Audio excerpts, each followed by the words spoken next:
saya terakhir ini, materi hari ini. Oke. Ya, sebelumnya adik sudah pada tahu ya tentang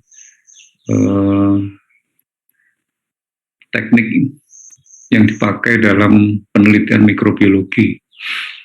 Beberapa teknik-teknik tadi.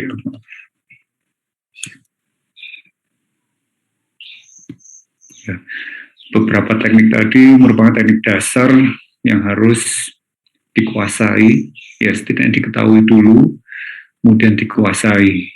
Ya, dengan keterbatasan masa pandemi ini mungkin penguasaan skillnya masih belum ada, tapi saya yakin dengan melihat dan ya memahami akan dengan mudah kalian mempraktekannya. Ya, nanti ada beberapa kalian yang akan PKL, mungkin penelitian kecil atau bahkan nanti skripsi di mikrobiologi. Hal ini jangan membuat kalian menjadi kurang percaya diri ya. Tetap percaya diri, optimis, karena memang suasana seperti ini tidak hanya terjadi di kalian saja semua ya. Jadi pasti di dunia PKL atau industri memahami hal ini dan mereka bersedia mentoring, membimbing dari awal lagi untuk terkait skill. Kemudian nanti pun untuk skripsi juga di lab ada senior, ada laporan, ada dosen yang akan membimbing untuk menuntun terkait skill tersebut. Oke. Kembali ke materi hari ini tentang aplikasi teknologi kultur mikroba. Nah, sebagai awal tadi saya sampaikan bahwa skill kultur, kemudian pembuatan media, tahapan-tahapan di penelitian mikrobiologi mulai isolasi sampai identifikasi bahkan perbaikan strain yang materi minggu lalu sudah saya sampaikan. Di sana tidak muaranya adalah ke aplikasi ya. Jadi kita berusaha mencari kandidat bakteri atau jamur atau bahkan virus yang bisa kita manfaatkan untuk kesejahteraan manusia. Nah, pada tahapan produksi senyawa yang bermanfaat tadi atau bahkan selnya itu sendiri itu yang menjadi pembahasan penting pada hari ini. Di poin pertama yang di slide ini adalah microbial culture ya, have immense potential, jadi memiliki potensi yang penting untuk produksi senyawa-senyawa yang bermanfaat, yang sangat bermanfaat ya, untuk kehidupan sehari-hari. Bahkan di dekat kalian pun juga ada peran penting mikroba yang dimanfaatkan, mulai dari baju yang kalian pakai ya. Di sana ada pada proses pembuatannya pasti melibatkan enzim. Nah, enzim tadi ada yang diisolasi atau diproduksi oleh mikroorganisme, atau mungkin minuman, ada minuman yang berasa asam dan sebagainya, itu mungkin ada asam-asamnya yang isolasi dari metabolit primer dari bakteri, ya, asam laktat, asam asetat. Kemudian apalagi ya banyak hal di sekitar kita, baik itu terkait makanan maupun farmasi ya, kemudian industri terkait pengelolaan lingkungan dan sebagainya. Nah, sejak kultur mikroba itu kita peroleh dari hasil eksplorasi, kita mendapatkan kultur mikroba tadi, maka ya kita perlu menyeleksi lagi apa potensi yang dia miliki tadi, dilihat dari aktivitas metabolismenya. Karena dengan mempelajari metabolismenya itu kita bisa mendapatkan senyawa-senyawa berharga tersebut. Ya, misalnya dalam kondisi alami senyawa tadi diproduksinya dalam jumlah kecil tidak masalah ya. Nanti dengan rekayasa atau dengan perbaikan strain itu bisa diproduksi lebih banyak lagi ya, dengan memodifikasi media tumbuh dan sebagainya seperti materi sebelumnya. Jadi yang paling penting ada kemampuan apa dulu yang penting bagi kita manusia itu yang akhirnya bisa dieksplorasi lebih dalam lagi.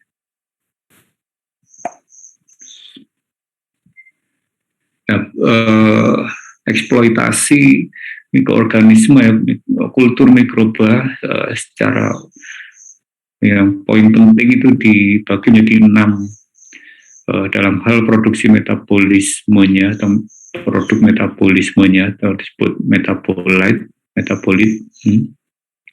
Yang pertama adalah produksi sel mikroba secara utuh ya.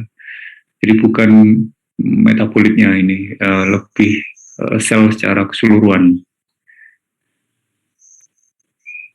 Jadi saya jelaskan satu persatu. Kemudian produksi metabolit primer, produksi metabolit sekunder, dan reaksi biotransformasi, kemudian eksploitasi metabolismenya. Jadi dari jalur-jalur metabolisme dan senyawa-senyawa dihasilkan itu dieksploitasi lebih lanjut. Dan keenam, untuk keperluan sintesis protein rekombinan. Ya.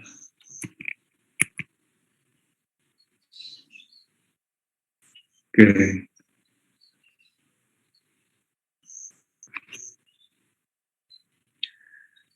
Untuk keperluan yang pertama adalah produksi mikrobial sel secara utuh. Itu yang bisa kita jumpai adalah contohnya pada makanan fermentasi, fermented foods seperti keju, ya, kemudian curd, yogurt, ya.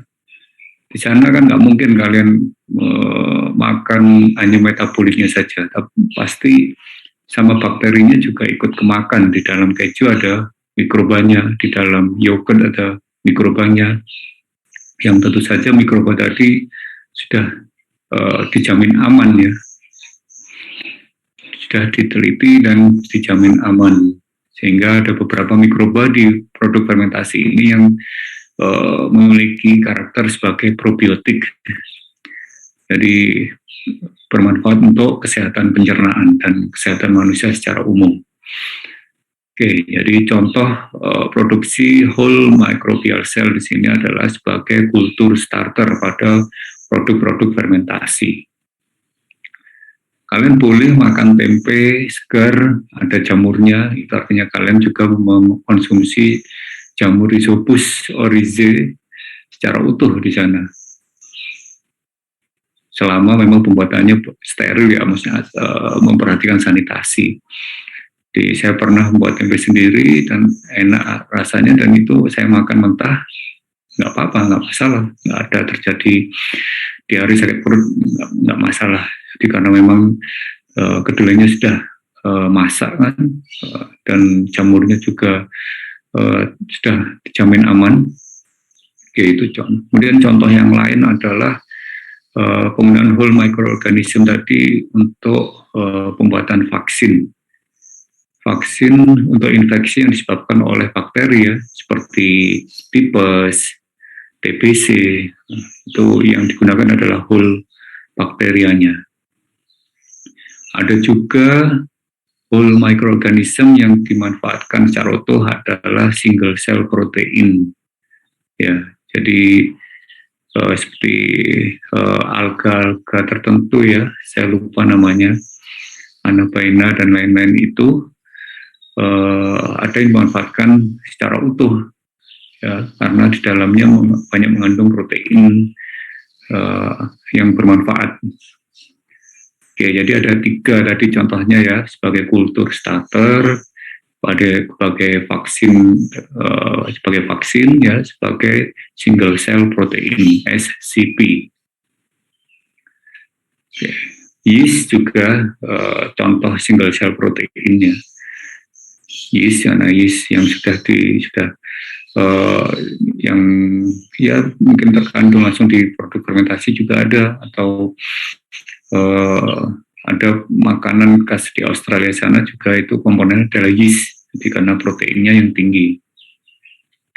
Oke, kemudian metabolit primer, kalian harus ingat beda metabolit primer dan metabolit sekunder. Mungkin karena keterbatasan waktu, mohon maaf kalau ini satu arah ya, saya ingin memantapkan atau mengingatkan kembali. Di metabolit primer itu dihasilkan di fase logaritmik di fase kurva standar, kurva pertumbuhannya. Sampai batas akhir fase log, awal fase log sampai akhir fase log. Nah, di situ ada masa-masa puncaknya biasanya di akhir fase log ya, atau awal fase stasioner. Itu adalah metabolit primer karena memang dibutuhkan untuk pertumbuhan. Contohnya adalah asam organik, ya di sini alkohol, ya, termasuk dari kelompok yeast itu menghasilkan alkohol. Asam organik contohnya adalah bakteri asam laktat, bakteri asam asetat. Mereka menghasilkan komponen utamanya adalah berupa asam organik. Kalau bakteri asam laktat sesuai namanya ya, asam organiknya namanya asam laktat. Kalau bakteri asam asetat, nama asam organiknya asam asetat. Itu digunakan untuk pertumbuhannya. Oleh kita manusia, bakteri asam asetat, contohnya lactobacillus untuk starter yogurt, itu asam tadi bisa untuk mendegradasi protein susu. Ya, karena asam tadi bisa merusak susu sehingga terpisahlah susu menjadi dua, jadi curd sama whey. Yang curdnya tadi, yang padatan itu yang kita konsumsi untuk yogurt. Oke, kemudian jelas ya untuk metabolit primer. Kemudian produksi metabolit sekunder, contohnya adalah antibiotik. Ya, contoh yang paling umum digunakan untuk metabolit sekunder ini, produk ini dihasilkan selama fase stasioner. Setelah fase logaritmik atau fase pertumbuhan, fase stasioner ini dicirikan dengan jumlah nutrisinya mulai berkurang sehingga mikroba atau bakteri berusaha survive dengan mengeluarkan senyawa-senyawa metabolit sekundernya. Selain antibiotik, masih banyak jenis-jenis produk metabolit sekunder yang lainnya ya. Seperti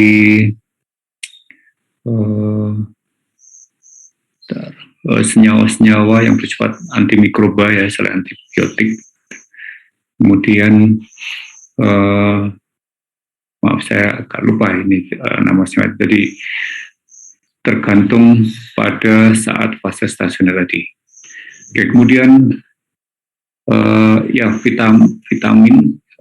vitamin juga termasuk ya secondary metabolites. Kemudian untuk reaksi biotransformasi, di sini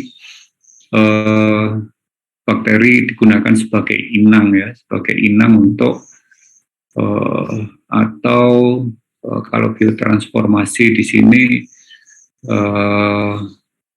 enzim yang dihasilkan tadi digunakan, yang dihasilkan secara ekstraseluler itu akan mengubah substrat yang ada tadi menjadi lebih senyawa sederhana seperti itu. Kalau untuk steroid di sini terkait penggunaan bakteri tadi sebagai inang untuk produksi steroid ya, dengan mensisipkan gen asing, kemudian sehingga bakteri tadi bisa memproduksi steroid yang sebelumnya hanya diproduksi di sel-sel eukariot, contohnya seperti itu. Kemudian eksploitasi metabolisme. Nah, di sini contohnya microbial leaching, kemudian biodegradable waste treatment, artinya aktivitas metabolisme tadi, bakteri ditanamkan atau ditambahkan pada misalnya di unit pengolahan limbah, maka mikroba tadi dengan kemampuan metabolismenya mampu mengakumulasi misalnya logam berat, mampu mendegradasi logam berat atau senyawa toksik ya, seperti surfaktan yang terkandung di deterjen, itu kalau terbang ke perairan itu kan berbahaya, itu oleh mikroba tertentu, bakteri contohnya Pseudomonas, mampu diuraikan menjadi senyawa yang non-toksik. Nah, sehingga itulah yang dimanfaatkan oleh manusia untuk penyelamatan lingkungan atau bioremediasi. Oke. Kemudian yang terakhir keenam adalah penggunaan mikroba untuk produksi protein rekombinan. Nah, di sini hampir mirip dengan tadi steroid bahwa mikroorganisme dipakai sebagai inang atau host untuk produksi protein rekombinan melalui teknik rekayasa genetika. Itu ekspresi misalnya insulin pada manusia itu bisa diproduksi menggunakan E. coli, ya. Kemudian beberapa yeast juga untuk pembuatan vaksin hepatitis B. Nah, itu beberapa manfaat kultur mikroba secara teknologi. Nah, di sini aplikasi-aplikasi mulai dari fungi, bakteri, virus itu sudah banyak dilakukan. Misalnya di sini untuk teknologi produksi pigmen dan flavor agent ya, perasa itu melalui biasanya adalah jamur. Sedangkan antibiotik itu jamur dan bakteri. Untuk fermentasi itu jamur dan bakteri, kemudian ada etanol juga, alcoholic fermentation. Di pertanian itu ada plant growth promoting microorganism, itu bisa untuk biofertilizer atau untuk agen pengendali hama, biopestisida. Kemudian ada lingkungan, ada produksi biogas dan untuk degradasi produk-produk yang berbahaya. Untuk biofactory ya, untuk hormon, asam amino, antigen dan biomaterial. Bahkan untuk biosensor juga, dan yang terakhir untuk virus ini untuk vaksin atau gene vectors. Oke, jadi ini kolom ketiga ini adalah beberapa aplikasi dan jenis produk yang dihasilkan dan mikroorganisme apa yang dimanfaatkan. Ini contoh-contoh mikroorganisme dengan produknya. Oke, saya skip aja. Nah, sekarang terkait keamanan hayati dalam hal pemanfaatan teknologi mikroorganisme. Ya, jadi biosafety issue ini juga perlu kalian ketahui, sehingga di semester 5 ini kalian juga harus paham keamanan apa ya, penggunaan mikroorganisme yang aman itu seperti apa. Karena saya ingatkan lagi, salah satu capaian pembelajaran di pendidikan S1 biologi di Brawijaya ini, salah satunya adalah mahasiswa paham tentang keamanan, isu-isu keamanan hayati dan keselamatan kerja di laboratorium maupun di lapangan. Ya, kalian beberapa minggu lalu pernah dengar kejadian mahasiswa UI yang meninggal di hutan UI karena tergigit ular ya. Itu adalah salah satu keselamatan kerja juga di lingkungan kampus yang harus kalian ingat. Jadi seumpama kalian di UB atau waktu praktikum lapang, itu safety standarnya itu harus dapat ya, menggunakan sepatu dan pakaian yang mungkin kayaknya yang lebih tebal ya, standar baju-baju lapangan itu, dan sudah mungkin kalau bisa sepatu boot ya, itu akan lebih aman lagi. Itu hal-hal safety terkait keselamatan. Nah, sekarang safety terkait teknologi mikroba. Ya, memang sampai sekarang produk-produk bioteknologi, industri bioteknologi itu relatif aman ya sampai sekarang, dan masih berjalan, artinya masih diterima, artinya aman. Namun untuk semua proses bioteknologi, keamanan hayati yang paling penting. Nah, beberapa area yang harus diperhatikan terkait dengan safety ini di bioteknologi. Yang pertama adalah potensi GMO atau strain rekombinan yang bisa menginfeksi manusia, hewan, atau tanaman sehingga menyebabkan penyakit. Kita sudah tahu banyak produk GMO, terutama mikroorganisme yang memang sengaja dimodifikasi sehingga produksinya semakin bagus, yang strain improvement tadi.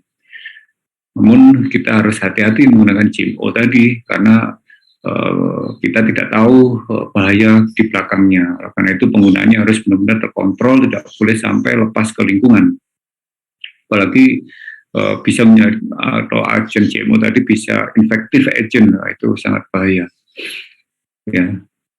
Untuk produk-produk makanan yang dihasilkan melalui GMO itu menurut standar internasional harus diberi label non-GMO atau GMO. Jadi kita konsumen itu bisa hati-hati mau konsumsi, pilihan pada kalian apakah mau makan produk GMO atau tidak.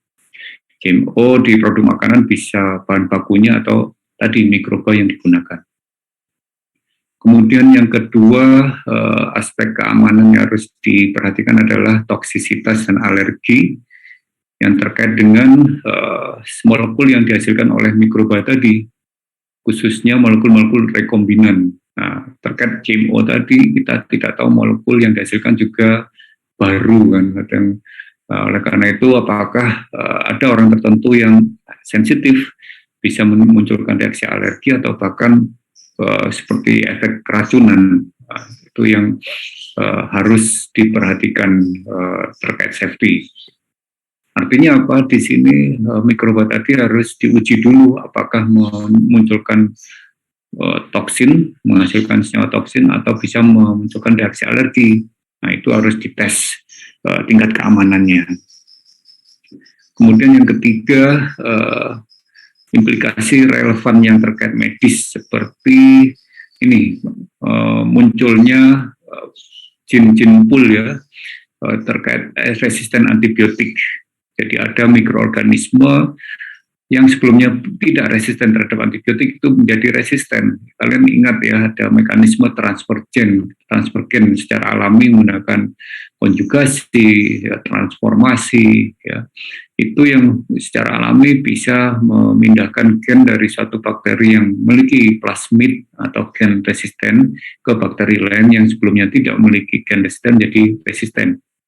Nah, ini menjadi isu keamanan juga, misalnya kalau kita memiliki atau meneliti bakteri resisten antibiotik, bahkan lebih dari satu yang disebut multi-drug resistant.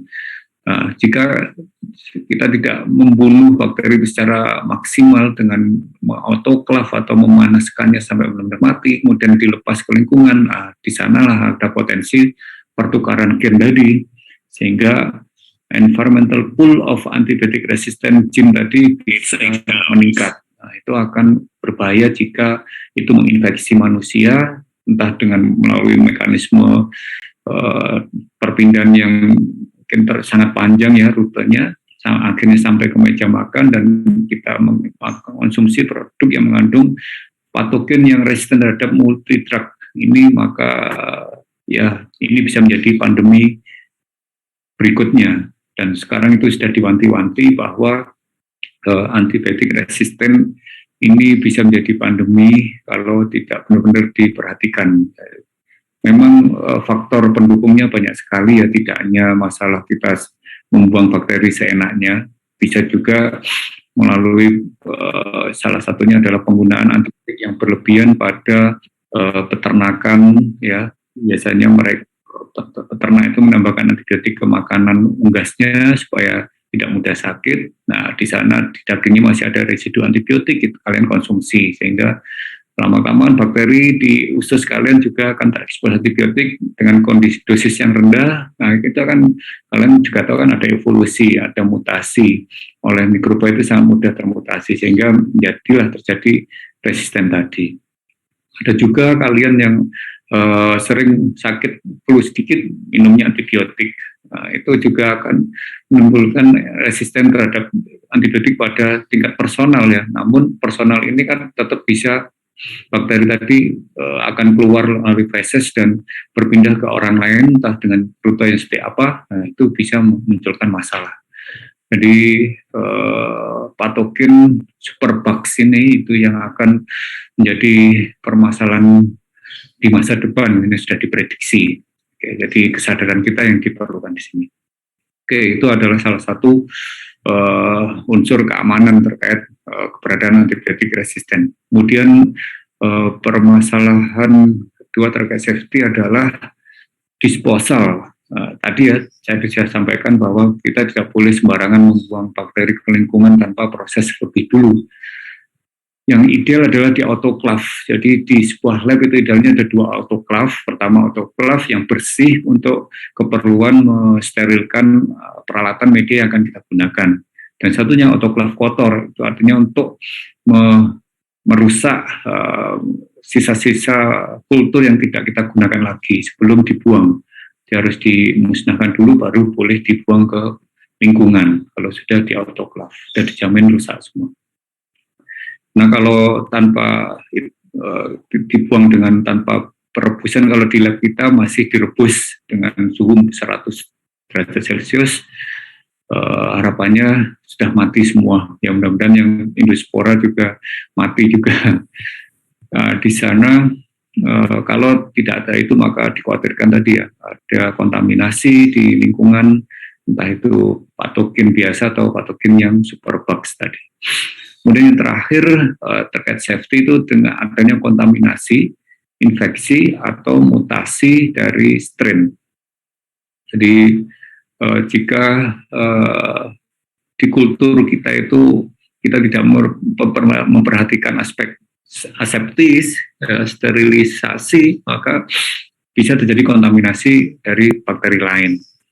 Atau aspek safety ini pekerjanya itu tidak menerapkan laboratory good practice, yaitu GLP, good laboratory practice, sehingga misalnya penggunaan sarung tangan, masker atau kacamata, sehingga pekerja itu bisa terinfeksi oleh bakteri yang dibawa atau sedang dikerjakan itu. Ya, saya pengalaman dulu pernah terkena tipes ya gara-gara meneliti salmonella. Itu satu hal menjadi pelajaran besar buat saya. Kemudian mutasi, nah ini secara alami spontan itu juga strain kalau tidak dikontrol tuh akan terjadi mutasi sehingga produk yang dihasilkan akan berubah. Oke, ini ada kemudian oleh karena itu untuk sebagai bentuk keselamatan kerja tadi kalian sudah tahu safety isunya terkait PU safety. Sekarang bagaimana supaya kalian aman? Jadi ada good microbiological practices atau GMP. Biasanya juga GMP singkatan dari good manufacturing practice. Ya, di industri-industri juga menerapkan itu, tapi untuk mikrobiologi spesifik lagi. Yang pertama, kita harus sering cuci tangan ya dengan desinfektan, sabun itu lebih bagus setelah handling viable microorganism. Jadi setelah kalian misalnya nanti praktikum keluar lab itu harus cuci tangan dulu ya, seperti sekarang 3M. Kemudian tidak boleh makan, minum atau merokok di area kerja di laboratorium, itu di mana-mana seperti itu. Kemudian makanan harus disimpan di luar area kerja di laboratorium ya, atau tempat yang sudah ditunjuk. Tidak boleh melakukan pipetting menggunakan mulut. Nah, sekarang sudah tidak ada. Zaman saya dulu, waktu belum ada mikropipet dan sebagainya, itu kita menggunakan mulut ya, dengan pipet ukur kita sedot, meskipun ada penghalang semacam kapas kecil, tapi ya harus benar pelan-pelan. Pernah teman saya juga kemasukan itu pernah, jadi itu sangat berbahaya, itu tidak boleh. Kemudian semua prosedur to carry out in a way so as a minimize splashes and generation aerosol. Jadi sebisa mungkin karena mikroorganisme, misalnya kalian menghandling mikroba dalam media cair, itu homogenasinya tidak boleh terlalu heboh sehingga muncul cipratan atau senyawa-senyawa aerosol tadi bisa keluar ya. Apalagi kalau kerja dengan virus yang airborne itu sangat berbahaya. Kemudian After work with viable microorganism, work surfaces are decontaminated thoroughly. Jadi harus dibersihkan, diaseptiskan, disterilisasi meja kerja lagi setelah kita selesai bekerja di lab, supaya pengguna setelah kita itu aman. Kemudian it is recommended that laboratory coats maksudnya jas lab atau apron should be worn while working. Jadi dimanapun masuk lab harus pakai jas lab. Terutama ini terkait mikrobiologi. Kemudian terakhir, all culture, stock, and other waste are decontaminated and autoclaved before disposal. Ya, tadi saya sampaikan, jika setelah bekerja, maka semua kultur atau stok atau limbah yang dihasilkan harus dikontaminasi atau kalau bisa di autoclave sebelum dibuang. Kita punya tempat pembuangan khusus ya, setelah dikontaminasi itu kita masukkan ke sumuran yang sudah seperti septic tank gitu ya, supaya terpisah, tidak tercampur dengan lingkungan. Oke. Nah, terkait keamanan tadi, ada sebuah istilah yang perlu kalian ketahui, yaitu GRAS, generally recognized as safe. Ini ada di hukum secara internasional ya, terutama di Amerika sana melalui federal FDA-nya. Kalau kita BPOM, kita juga mengikuti standar Amerika terkait pentingnya food ingredient atau aditif yang aman, yang recognized as safe tadi. Nah, food additive atau zat tambahan pangan ini didefinisikan sebagai any substance that intended use of which results or may reasonable. Jadi senyawa yang digunakan be expected to result. Jadi senyawa yang dengan tujuan tertentu ya, baik secara langsung maupun tidak langsung. Jadi food ingredient tadi bisa misalnya tadi bakterinya itu secara langsung, secara tidak langsung adalah senyawa metabolitnya. It's becoming a component or otherwise affecting the characteristic. Food additive tadi bisa menjadi penyusun makanan tadi, memang harus ada di bahan pangan tadi ya, atau nanti bisa mempengaruhi karakteristik dari makanan tadi, bisa mengubah karakter makanan. Itu masuk food additive. If such substance is not generally recognized. Jadi jika senyawa tadi belum diketahui tingkat keamanannya oleh mengekspor qualified ya, ahli yang berkompeten, kemudian as having been adequately so through scientific procedure, jadi yang di highlight itu ya scientific procedure, jadi harus food additive tadi, zat atau senyawa tadi harus dievaluasi oleh ahli kompeten melalui prosedur yang ilmiah ya. Dalam kurung ini yang paling penting, in the case of substance used in food prior to January 1st, 1958 through 8. Jadi jika ada senyawa yang sudah digunakan sejak lama, bahkan sebelum tahun 1958, nah, itu maka senyawa tadi bisa dikatakan aman juga. Jadi tanpa dievaluasi, no problem, jadi nggak masalah, lolos. Jadi safe under the condition of its intended use. Jadi kadang orang-orang kita ya, orang Jawa dulu membuat tempe sudah berabad-abad. Nah itu bisa dikatakan sebelum tahun 1958. Maka karena itu jamur di tempe itu dikatakan aman, GRAS. Ya, karena pengalaman yang sudah ribuan tahun atau ratusan tahun tersebut. Namun jika ada senyawa baru atau bakteri yang mau digunakan itu setelah tahun 1958, maka harus dievaluasi dulu oleh ahli dan mengikuti prosedur ilmiah supaya lolos dikatakan sebagai GRAS. Jadi GRAS ingredient itu adalah ingredient yang setelah melewati evaluasi safety oleh ahli dan terbukti tidak membahayakan jika digunakan. Setelah ekspor tadi setuju bahwa ingredient tadi itu aman, maka itu akan ditambahkan di daftar GRAS ingredient. Secara internasional ada di FAO yang mengelola ini, sehingga perusahaan-perusahaan itu bisa memanfaatkan ingredient tersebut.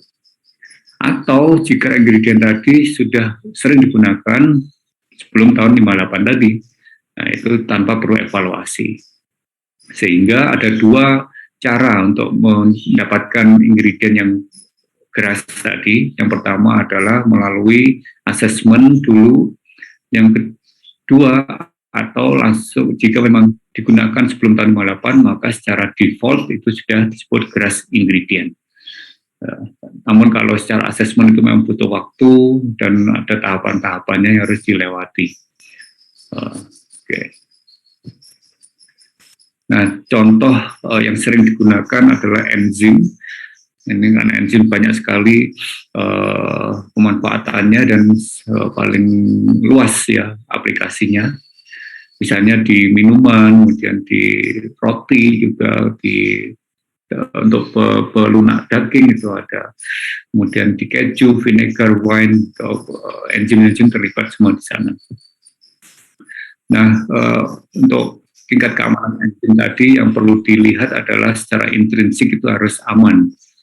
Jadi tidak bersifat toksik ya. Kemudian kemudian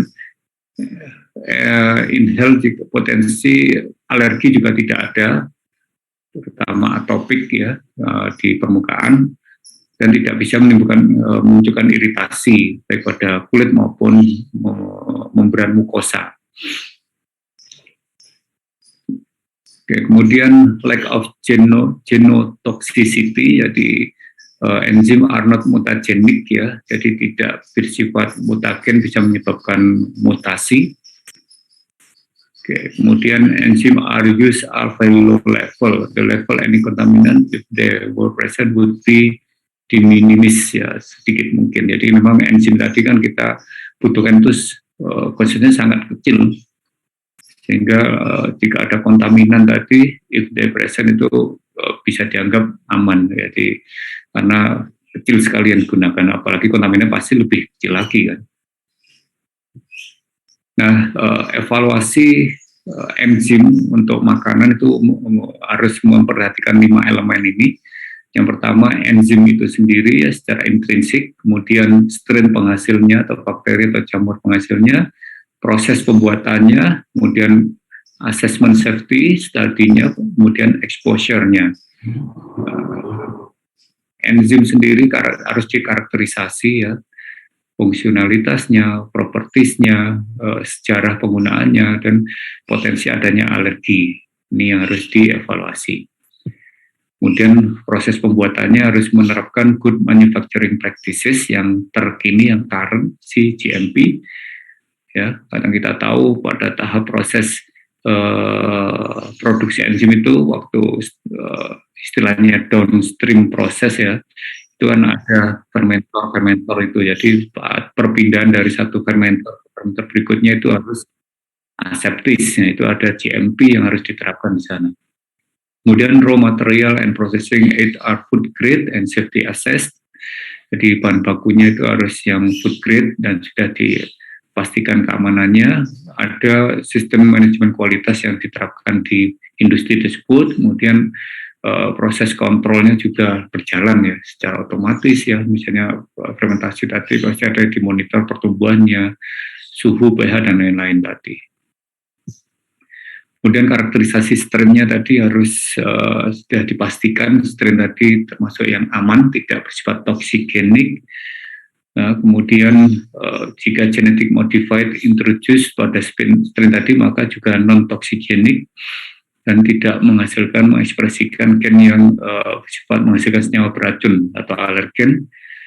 Kemudian introduce DNA tadi harus limited incest and poorly mobilizable, jadi harus benar-benar tidak bisa tersebar kemana-mana ya, harus di karantina ya, istilahnya tidak bisa keluar kemana-mana, dan well characterized, sekuannya jelas, menggunakan teknik rekayasa yang umum digunakan sudah terbukti.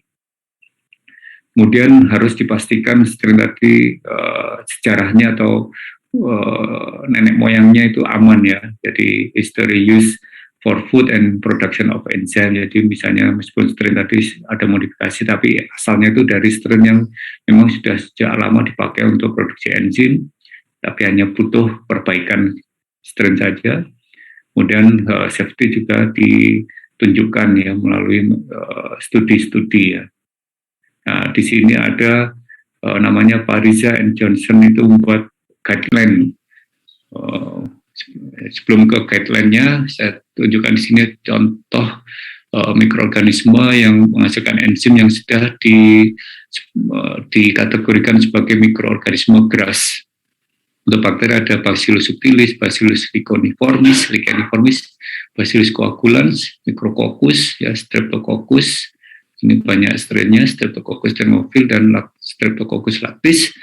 Fungi di sini ada Aspergillus, ya, untuk tempe ada Scopus oryzae, ada Trichoderma, Mucor, dan lain-lain. Yeast ada Saccharomyces species. Nah, ini adalah Pariza and Johnson decision tree untuk memastikan apakah enzim yang kita ajukan itu lolos aman atau tidak. Yang pertama dilihat adalah strain genetically modified. Jika iya, maka dicek modification by DNA. Jika iya, maka dilihat ekspresinya atau secara history safe use-nya. Jika ada dan iya, maka apakah free transferable antibiotic resistant gene-nya itu ada atau memiliki gen antibiotik. Jika iya, maka itu harus dipastikan dikarakterisasi dulu dan aman. Ya, itu. Jika tidak, maka resistant gene encode for antibiotic use in man or animal, itu harus diuji apakah pada manusia dan hewan seperti apa. Kemudian jika iya lagi, DNA randomly integrated kah? Iya, maka production strain well characterized, no pleiotropic effect. Jika iya, maka production strain from a safe strain lineage. Jika tidak, maka seperti ini production strain non-pathogenic. Ya, maka free antibiotics. Ya, free oral toxin. Ya, bisa langsung di sini. Kalau tidak, are the toxin level itu harus diuji. Oke, jadi ini urutan-urutan yang harus dijawab, dan ini akan mewakili metode apa yang harus digunakan, ya harus dicek, dan setiap pengecek ini ada prosedur ilmiah yang harus diterapkan. Kemudian safety studies in support of GRAS tadi ya, safety study tadi harus diikuti ya, safety assessment, karakterisasi dan seleksi toksisitas berbasis data tadi ya, decision tree analysis tadi. Oke, kemudian exposure ini terkait enzim tadi di levelnya seberapa untuk penggunanya, use in application, diekspresikan dalam bentuk TOS. Maaf, saya belum menemukan apa singkatan dari apa ini. Untuk jika dikonsumsi itu berapa per kilogram per berat badannya. Nah, jadi harus ada resepnya, kemudian exposure untuk sehari itu berapa kali dan sebagainya, itu harus jelas. Jadi secara kesimpulan, kalau enzim yang untuk proses GRAS tadi harus dicek long history of safe use. Jika bakteri tadi sering digunakan sebagai starter untuk buatan roti, berdiari, itu relatif bisa aman.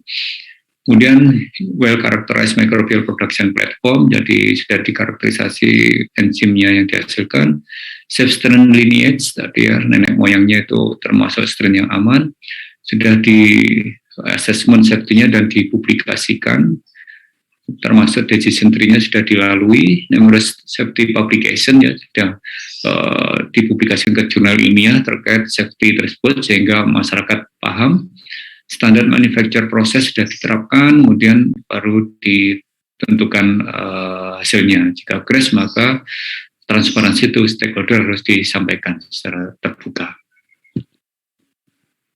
Oke, ya, ini habis itu saja yang saya bisa sampaikan terkait materi hari ini. Ada yang ingin ditanyakan?